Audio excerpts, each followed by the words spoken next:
Budget tourism സർവീസുകളിൽ 1000 സർവീസുകൾ തികച്ച് Kothamangalam KSRTC unit. 2021 ആരംഭിച്ച budget tourism സർവീസുകളിൽ 60,000 യാത്രക്കാരാണ് ഇതുവരെ സഞ്ചരിച്ചത്. ഇതോടെ 1000 സർവീസ് തികയ്ക്കുന്ന സംസ്ഥാനത്തെ രണ്ടാമത്തെ ഡിപ്പോ ആവുകയാണ് കോതമംഗലം.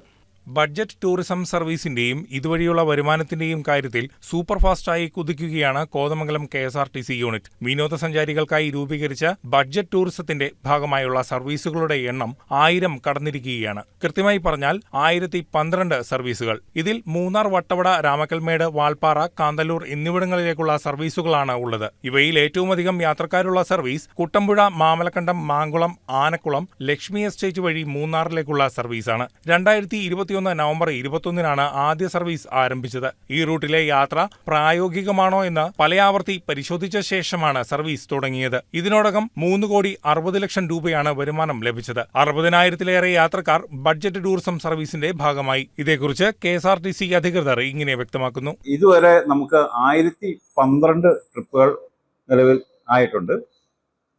അതിൽ നിന്ന് ഏകദേശം 3.5 കോടിക്ക് മുകളിൽ 3,60,00,000 രൂപ നമുക്ക് വരുമാനം നേടാൻ സാധിച്ചിട്ടുണ്ട്.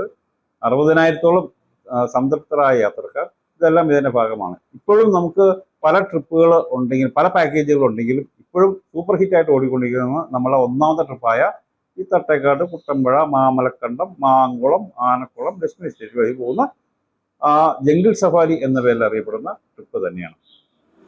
ഡിപ്പോയുടെ മികച്ച പ്രവർത്തനങ്ങൾ മാനിച്ചാണ് കോർപ്പറേഷൻ ബഡ്ജറ്റ് ടൂറിസത്തിനായി പ്രത്യേകം ബസ് അനുവദിച്ചു നൽകിയത്. ഇതിനും പുറമെ വിവാഹ ആവശ്യങ്ങൾക്ക് ഉൾപ്പെടെ ബസ്സുകൾ വിട്ടുനൽകുക വഴി വേറെയും വരുമാനം ലഭിക്കുന്നുണ്ട്. പുതിയ ജംഗിൾ സഫാരി ബസിന്റെ ഉള്ളിലെ മോടികൂട്ടലിന്റെ ഭാഗമായി സീറ്റ് കവറുകളും മ്യൂസിക് സിസ്റ്റവും ആവശ്യമായി നിലനിൽക്കുന്നുണ്ട്. സന്നദ്ധ സംഘടനകളോ വ്യക്തികളോ ഇതിലേക്കായി സ്പോൺസർമാരാകുന്ന പക്ഷം ബസ് കൂടുതൽ മോടിയോടെ സർവീസിനിറക്കാനാകുമെന്നും ഡിപ്പോ അധികൃതർ വ്യക്തമാക്കി. News desk KCV news.